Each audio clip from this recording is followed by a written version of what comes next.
नमस्कार, राष्ट्रीय जगत विजन में आपका स्वागत है। छत्तीसगढ़ की उप जेल में मोबाइल और नशीले पदार्थ सप्लाई का मामला सामने आया है, जिसमें वहां के स्टाफ आरोपी पाए गए हैं जो कि कैदियों से अवैध वसूली करते हैं। इस पर हाईकोर्ट ने तल्ख टिप्पणी की है और कहा है कि कैदियों की हालत ठीक नहीं है। हाईकोर्ट ने क्या कार्रवाई की, आइए देखते हैं। एक सामान लाया कैदी को, भाई वो हमारे यहाँ पहुंचा देना। नहीं, ऐसे नहीं पहुंचता, जानते हैं क्या पहुंचता है। तो ये सब चीजें हैं।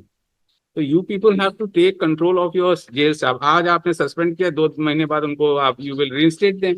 तो this is not the purpose. If they are at fault, they should be taken to task, and the inmates who encourage, who are indulged in all, they should also be taken into task. आपने 12 लोगों को मार पीट दिया, उनके इतने चोटें आई। अब बताइए उसमें कितने लोग ना इन्वॉल्व हुए होंगे। अगर आप जेल में भगदड़ हो जाएगी तो ये कैसे काम चलेगा। For victim prisoners family, किसके? Dinesh Chauhan and Sagar Das Mahant. Applicant number 1 is brother of Dinesh Chauhan, and applicant number 2 is father of Sagar Das Mahant. नहीं, आपने क्या कोई application file Lordship, yes. Lordship, we file an application for impleadment. कहाँ पर है? ये वाला। Paragraph 3 और 4 में दिनेश चौहान ने जेल अथॉरिटी को किस तरह से पेमेंट किया? कैश पेमेंट किया? Some by cash and some payment from online, phone pay or some. What for you have paid online and what for cash? 14,500 from online and some other. किस account में भेजा है? छत्तीसगढ़ के सारंगढ़ के उप jail में कैदियों को सुविधा मुहैया कराने जेल स्टाफ अवैध वसूली करते हैं। कैदियों से पैसे लेकर मोबाइल के साथ ही नशीले पदार्थ उपयोग करने की सुविधा दी जाती है।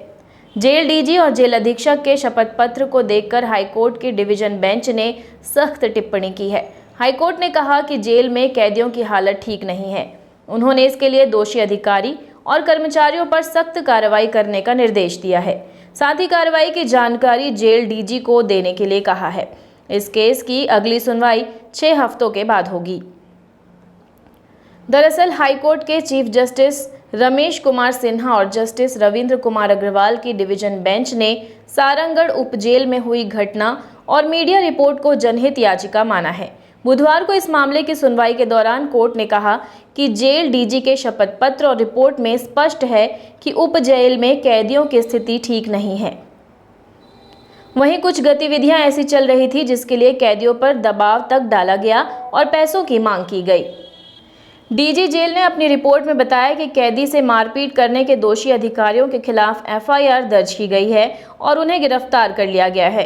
वहीं अन्य अधिकारियों और स्टाफ जिनके माध्यम से पैसों का लेन देन हुआ था, उन्हें भी निलंबित कर दिया गया है। साथ ही उनके खिलाफ विभागीय जांच के आदेश दिए गए हैं।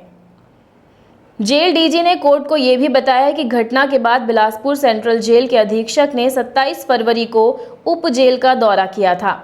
इस दौरान उन्होंने मामले की जांच की और सहायक जेल अधीक्षक संदीप कश्यप, जेल के अन्य स्टाफ सदस्यों सहित 16 बंदियों का बयान दर्ज किया। बयान करने और उप जेल सारंगढ़ का निरीक्षण करने के बाद उन्होंने रिपोर्ट प्रस्तुत की, जिसे केस में फाइल किया गया है।